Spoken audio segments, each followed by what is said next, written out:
नमस्कार। इस गीता सार श्रृंखला में आपका स्वागत है। हर दिन हम भगवत गीता के एक श्लोक को समझेंगे, उसके अर्थ को सरल शब्दों में जानेंगे, उसके गहरे अर्थ की पड़ताल करेंगे और फिर उसे आज के संदर्भ में जोड़कर देखेंगे। आइए इस दिव्य ग्रंथ के ज्ञान को जीवन में उतारने की इस यात्रा को शुरू करें।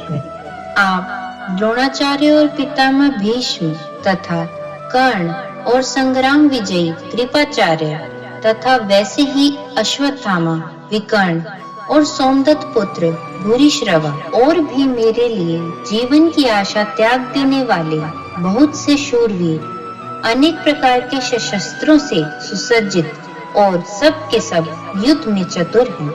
इन श्लोकों में दुर्योधन अपनी सेना के प्रमुख योद्धाओं का उल्लेख करता है, जिनमें द्रोणाचार्य, भीष्म, कर्ण, कृपाचार्य, अश्वत्थामा, विकर्ण और भूरिश्रवा प्रमुख हैं। इसके साथ ही वह यह भी बताता है कि उसकी सेना में कई अन्य शूरवीर भी हैं, जो विभिन्न शस्त्रों के विशेषज्ञ हैं और उसके लिए अपना जीवन तक बलिदान करने को तैयार हैं।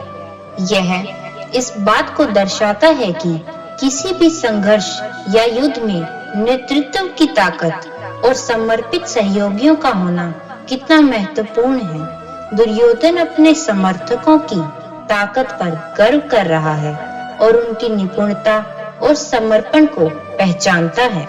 इन श्लोकों से हमें यह सीख मिलती है कि जीवन में हमारे चारों ओर मौजूद समर्थन और हमारी खुद की ताकतों का सही मूल्यांकन करना और उनका सम्मान करना आवश्यक है।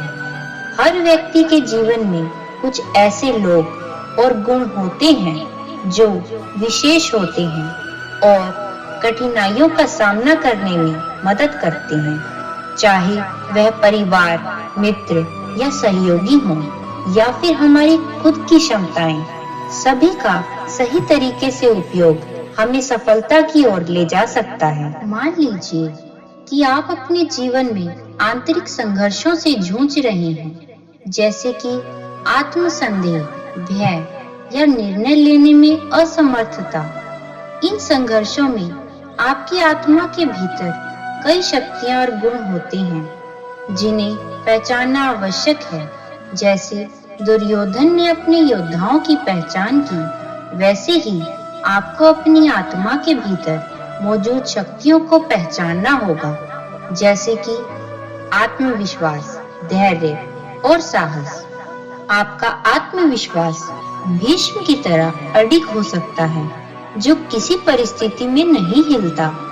आपका धैर्य कर्ण की तरह हो सकता है, जो हर कठिनाई सहन करता है, और साहस अश्वत्थामा की तरह, जो हर चुनौती का सामना करता है।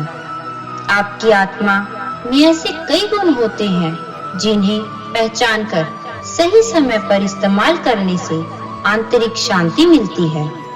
इन शक्तियों का उपयोग कर आप अपने आंतरिक संघर्षों को पार कर सकते हैं। जैसे दुर्योधन ने अपने योद्धाओं पर भरोसा किया था, वैसे ही आप अपनी आत्मा की इन विशेषताओं पर भरोसा कर सकते हैं।